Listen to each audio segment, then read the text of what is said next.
Hello students, in the last lecture I was discussing about the transportation in a plant in which I have discussed about the transport of water through xylem. Now I am going to discuss the transport of food and other substances. Transport of food and other substances. जैसे कि पता है कि water और minerals का transport तो xylem से होता है, और फूड और दूसरे सब्सटेंसेस जैसे कि अमीनो एसिड्स होते हैं, हार्मोन्स होते हैं, शुगर, सुक्रोज जो होता है, इसका ट्रांसपोर्टेशन कैसे होता है? They are transported by the another type of complex tissue which is known as the phloem. So transportation of food and other substances, it occurs through the phloem. It occurs with the help of phloem. phloem में 4 तरीके के sales होते हैं, मैंने last lecture में बताया था. उन 4 में से there are 2 specialized cells which are involved in the transportation of food, which is the transportation of food is also known as the translocation. So these 2 cells are sieve tubes and the second one is companion cells. ठीक है, sieve tubes और companion cells होते हैं जो कि translocation of food को perform करते हैं. अब जैसे कि हमने देखा था कि जाइलम के थ्रू जो ट्रांसपोर्टेशन होता है वाटर और मिनरल का, तो बेसिकली जो रूट्स, स्टेम और लीव्स के जाइलम है, they are interconnected and they form a continuous channel, form a continuous column for the transportation of the water. उसी तरीके से ट्रांसलोकेशन ऑफ फूड में भी क्या आता है, जो फ्लो के जो सीव सेल्स हैं, सीव टिश्यूज हैं, वो सीव ट्यूब्स जो है वो आपस में एक के ऊपर एक इस तरीके से, जैसे ये सीव ट्यूब्स होते हैं, ये एक के ऊपर एक इस तरीके से अरेंज रहते हैं विद, और हर सीव ट्यूब का एंड पे क्या होता है, दे हैव परफोरेटेड सीव एंड्स. ठीक है, इस तरीके से. तो ये एक तरीके से एक पूरा दे form a pipe, A tubular structure and the sieve tubes, और साथ में सीव ट्यूब्स के बगल में क्या होता है, कंपेनियन सेल्स होते हैं. ठीक है, तो क्या होता है, ये आपस में एक के ऊपर एक अरेंज होकर के they form a tubular structure and they form a continuous channel throughout from the roots, throughout the plant, from the leaves to the stem to the roots to the lower part of the plant and to the upper part of the plant. They form a continuous channel like the Jaleri elements during the transportation of water and minerals. ठीक है, तो अब जो ये 2 cells हैं, they are mainly responsible for the transportation of the food, and this transportation it occurs by utilizing the energy from ATP. ये जो translocation होता है, this is known as the translocation and it occurs by it utilising the energy from ATP. ठीक है, ATP की energy लेकर के जो है, एटीपी से एनर्जी लेकर के ये ट्रांसपोर्टेशन या ट्रांसलोकेशन को परफॉर्म करते हैं. This transportation of food and other substances, it is also known as translocation. ठीक है, नाउ अब जो है, जहां पे फूड कहाँ सिंथेसाइज होता है, फूड सिंथेसाइज होता है लीव्स में जनरली. तो जहां पे फूड सिंथेसाइज होता है उस जगह को क्या बोलते हैं, सोर्स बोलते हैं. और जहां पे फूड ले जाके डिलीवर किया जाता है, ठीक है, जहां पे फूड पहुंचाया जाता है through the phloem channels, that place is known as the sink. ठीक है, तो जो फूड होता है it is synthesised at the area of the synthesis, at the area of the manufacturing. ठीक है, तो इसको क्या बोलते हैं, सोर्स. फॉर एग्जाम्पल, सोर्स का एक एग्जाम्पल हम लिखते हैं मैच्योर लीफ. ठीक है, अब ये जो है source, it transports the food to the sink, transport the food to the sink. Sink क्या होता है, सिंक का एग्जाम्पल लिखो. Sink may be the fruits, maybe the young leaves, young leaves क्या होते हैं, they are not fully mature, ये fully mature नहीं होते, they are not capable of performing photosynthesis, so they need some organic substances for their support. तो इसीलिए इनको भी फूड की जरूरत होती है. तो ये फूड कहाँ से आता है, मैच्योर लीव से. तो अभी यंग लीव जो है it functions as the sink. Other example fruits, seeds, है ना, ग्रोइंग ऑर्गन्स,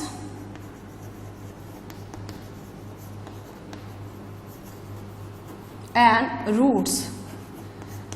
ठीक है, रूट्स. अब ये जो रूट है ना, रूट जो है इट परफॉर्म्स डुअल फंक्शन. कभी कभी it also function as the source.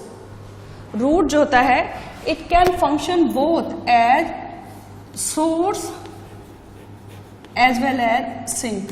ठीक है, एग्जाम्पल देखते हैं कहाँ पे, जैसे डेसिडियस प्लांट आप देखते हो, उनमें क्या होता है जब ऑटम सीजन आता है या फॉल सीजन आता है, डेसिडुअस प्लांट में ऑटम सीजन या फॉल सीजन के समय क्या होता है, लीव्स जो हैं they all the leaves are fall off, सारी लीव्स गिर जाती हैं. फिर क्या होता है जब अर्ली स्प्रिंग सीजन आता है, ऑटम सीजन में क्या होता है, जो डेसिडुअस प्लांट होते हैं, डेसिडुअस प्लांट्स में ऑटम सीजन में क्या होता है, लीव्स जो है दे फॉल ऑफ. ठीक है, फिर आता है अर्ली स्प्रिंग सीजन. तो अर्ली स्प्रिंग सीजन में क्या होता है, they have to form the new leaves, they have to form new leaves and the buds भी sprout होते हैं, buds also sprout there. तो जो नई लीफ फॉर्म होती है या जो बर्ड्स की स्प्राउटिंग होती है, to perform this function it requires food. अब लेकिन सारी लीफ तो गिर गई है, मैच्योर लीव्स तो गिर चुकी हैं, तो फूड कहाँ से मिलेगा उस समय.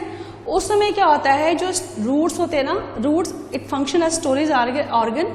तो रूट से फ्रूट जो होते हैं वो कहाँ, फूड जो होता है वो कहाँ आता है, it comes to the branches and it helps in the formation of the new leaf and it helps in the sprouting of the bud. तो उस समय जो होता है, these new leaves and these bud sprouting they get food from roots.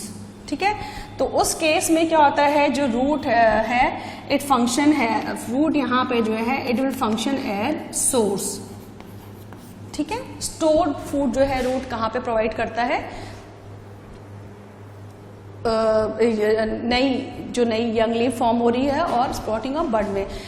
तो आप इस तरीके से हम देखते हैं कि फ्लोएम का डायरेक्शन, फ्लोएम का जो ट्रांसपोर्टेशन होता है, ये जो लीव्स के थ्रू जो फूड बनता है और उसका ट्रांसपोर्टेशन जो फ्लोएम के थ्रू होता है, it is not only in the upward direction but it also occurs in the downward direction. ठीक है, तो so the transport bye the phloem it is by directional, it occurs in both the direction, upward direction and the downward direction. So the phloem direction, the transport bye phloem is by directional. Bidirectional, phloem performs the bidirectional transport, right? Now let's see few points. Comparative study, let's discuss the comparative study between the phloem transport and the xylem transport. जैसे कि हमने देखा कि phloem से जो है food it transports in translocates the food in the downward direction and the upward direction. लेकिन xylem के केस में हमने क्या देखा था, xylem के केस में जो है food is transporting to the upward direction only. So let's see few differences in phloem transport, in case of phloem transport and in case of xylem transport.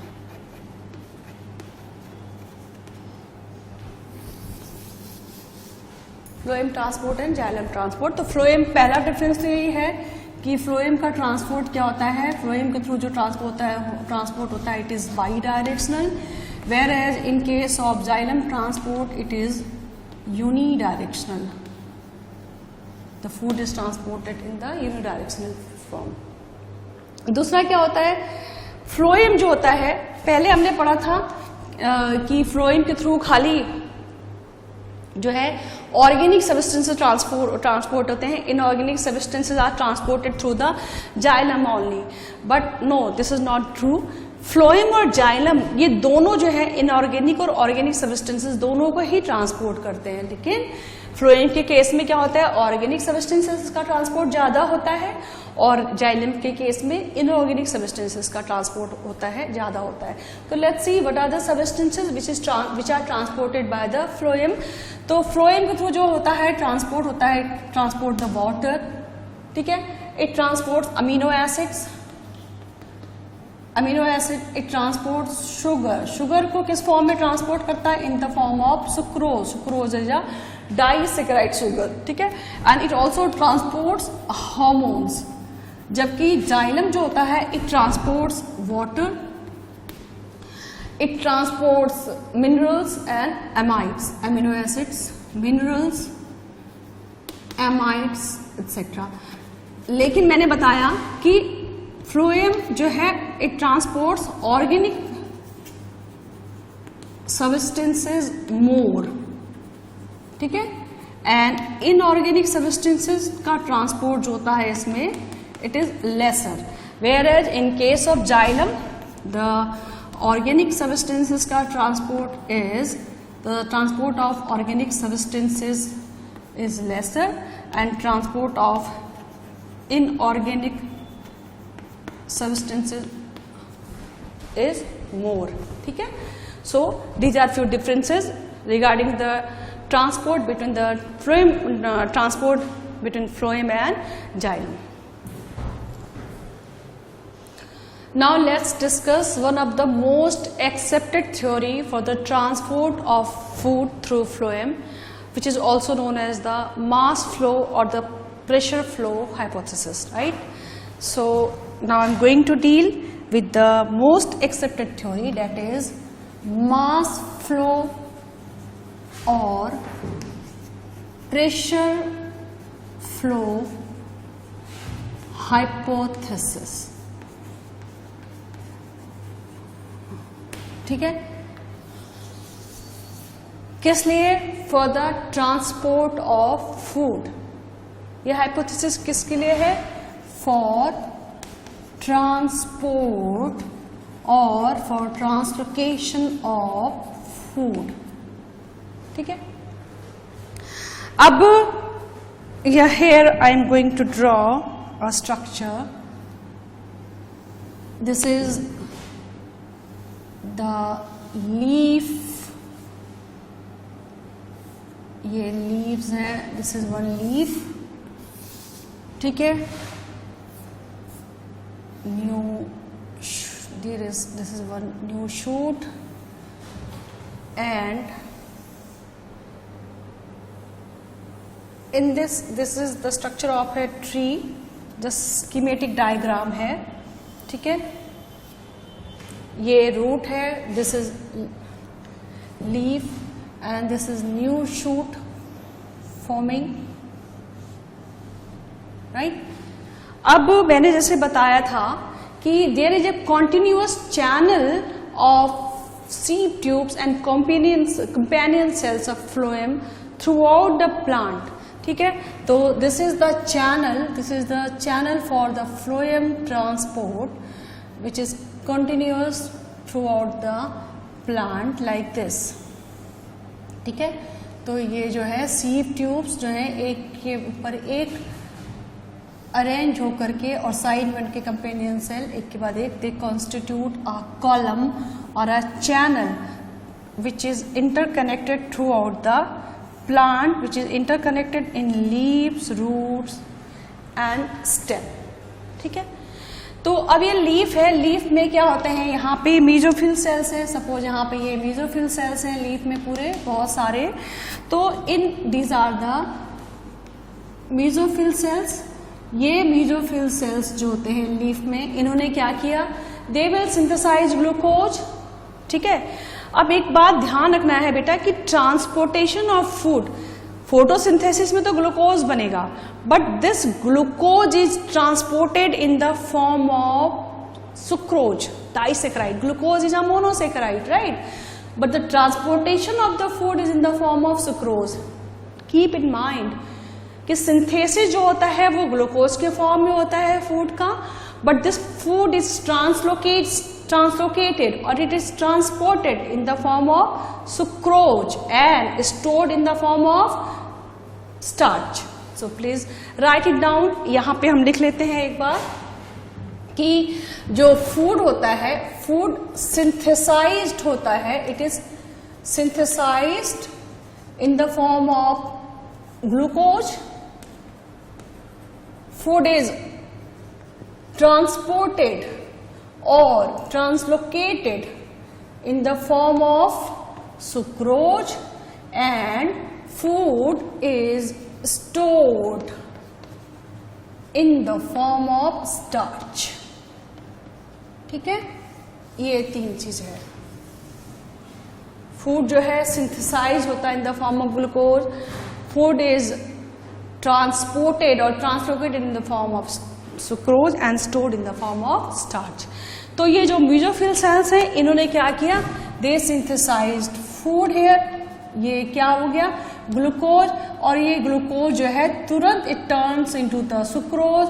Now what will happen, so let's write the step one by one. पहला क्या हुआ, how the transportation of the food takes place. First is the mesophyll cells. Mesophyll cells ने क्या किया, in the leaf it synthesized glucose. Glucose readily turned into the sucrose, and now this sucrose it enters into the companion cells and then into the sieve tubes. तो sucrose, दूसरा step क्या हुआ कि ये जो sucrose था it entered, it transported into companion cells, और इसके बाद कंपेनियन सेल से it is transported into sieve tubes. ठीक है, and this entry, this transportation of food into the sieve tube from the mesophyll cells is known as the loading. इस process को क्या बोलते हैं, इस प्रोसेस को बोलते हैं loading. And this loading is an ATP dependent process. यानी कि इसको एनर्जी की जरूरत होती है, एटीपी से एनर्जी लेके ये क्या करेगा, लोडिंग परफॉर्म करेगा. तो ये जो शुगर है sucrose, it enters inside the sieve tubes. This is the column of सीव tubes. ठीक है, अब ये सीव ट्यूब में एंटर हो गया. सीव ट्यूब में जब एंटर हो जाता है तो क्या होगा, सीव ट्यूब का ऑस्मोटिक पोटेंशियल जो होगा वो इंक्रीज हो जाएगा. Now next what will happen, the osmotic potential in sieve tube, in ST stands for the sieve tube, it will increase. Osmotic potential increase होगा तो क्या होगा, वाटर पोटेंशियल विल डिक्रीज. ये आपस में इनवर्सली रिलेटेड होते हैं. Osmotic potential and the water potential they are inversely related. So अगर ऑस्मोटिक पोटेंशियल इंक्रीज होगा तो what happens, next the water potential which is also denoted by phi W, it will decrease in the sieve tube. sieve tube में water osmotic potential increase होगा तो water potential decrease हो जाएगा. अब इसके चलते क्या होगा, sieve tube will absorb water. अब यहाँ पे sieve tube में वाटर कम हो गया. ये क्या है, फ्लोएम चैनल है. ठीक है, ये फ्लोएम का है. फ्लोएम के बगल में क्या है, सपोज यहाँ पे जो है ये जाइलम, इसके साथ ये जाइलम है ना. तो जब यहाँ पे वाटर पोटेंशियल कम हो जाएगा तो क्या होगा, water will enter, sieve tube will absorb water from the adjacent xylary elements. Xylem से सीप ट्यूब जो है वाटर एब्जॉर्ब करेगा। सपोज दिस इज जाइलम, तो यहां से जो वाटर है ना, ये जाइलम में जो वाटर है, it will enter inside the sieve tube. ठीक है, तो नेक्स्ट क्या होगा, due to this decrease in water potential, sieve tube will absorb water from xylem, from adjacent xylem। अब जाइलम से वाटर एब्जॉर्ब कर लिया तो अब क्या होगा, the turgor pressure will increase. ठीक है, तो नेक्स्ट क्या होगा, due to this turgor pressure जो है वो इंक्रीज हो जाएगा, टर्गर प्रेशर इंक्रीज हो जाएगा, तो now the movement of food will take place from high turgor pressure to low turgor pressure. क्यों? क्योंकि अब यहाँ पे क्या हो रहा है, टर्गर प्रेशर इंक्रीज हो रहा है, और आपको पता है कि जब टर्गर यहाँ पे क्या हो रहा है, एक difference, there is a difference created between the pressure. ठीक है, तो there is a gradient form, और हमेशा आपको पता है कि movement of the substances always takes place from the high pressure region to the low pressure region, from the high concentration area to the low concentration area. तो जब यहाँ पे टर्गर प्रेशर बढ़ जाएगा तो क्या होगा, अब जो है food will move from the high concentration region to the low concentration region. ठीक है, so next what happen, the movement of food, movement of food from high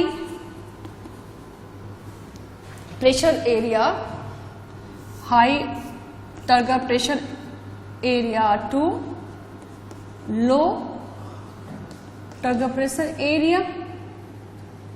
ठीक है, एंड नाउ इससे क्या होगा, फूड जो है अब यहां से लो टर्गर प्रेशर एरिया की ओर मूव होगा, और इस तरीके से it will reach to the root, और it will same it happen, it will reach to the upper part of the plant, और it will reach to the new, this is the new shoot, new forming shoot, suppose this is the new branch is forming, this is leaf. तो अब food जो है, this is mature leaf. ठीक है, तो food जो है इसी तरीके से नीचे आ जाएगा सिंक में, या फिर चला जाएगा ऊपर जहां पे की रिक्वायरमेंट होती है। तो नाउ यू कैन सी कि now the food at last, the food will diffused out in the low turgor pressure area, that is in the sink area. So now the food will diffused out in the low turgor pressure area, that is sink। sink कहाँ पे है, sink, this is the sink, ये sink है, which is root, और ये leaf है, leaf functions as the source, leaf acts as the source. ठीक है, तो अब क्या हो रहा है कि ये फूड यहां से कहां आ रहा है, it is unloaded, it is diffused out in the sink area, this is food, and this process it is known as the, तो here it is unloading which is taking place, and this is the loading process.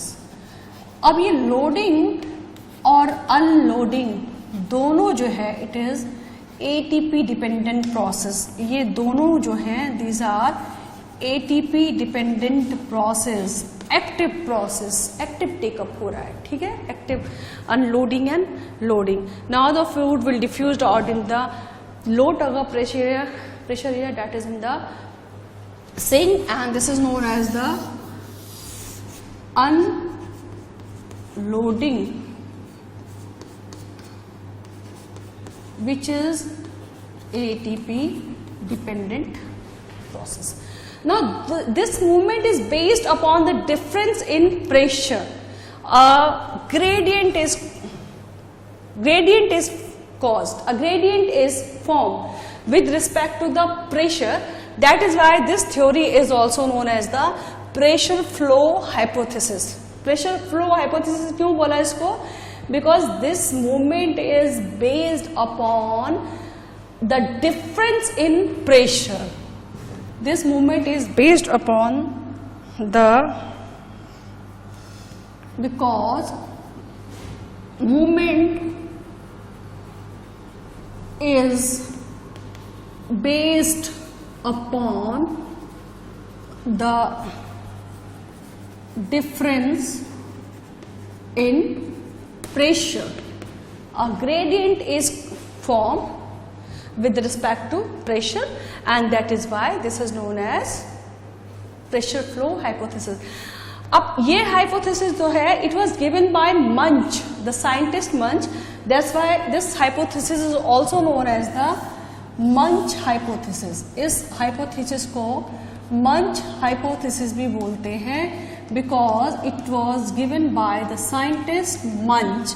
लेकिन यहाँ जो मैंने discuss किया, this is a modified मंच hypothesis because उन्होंने he didn't explain that the loading and the unloading, they are ATP dependent process. He didn't discuss that loading and unloading is the ATP dependent process. So here the theory which I have discussed, it is the modified Munch hypothesis because Munch didn't explain that loading and unloading is ATP dependent process. So this is all about the transport of food in plants or the translocation of food in the plants. Next, I'll be discussing with the next subtopic, that is excretion. Thank you.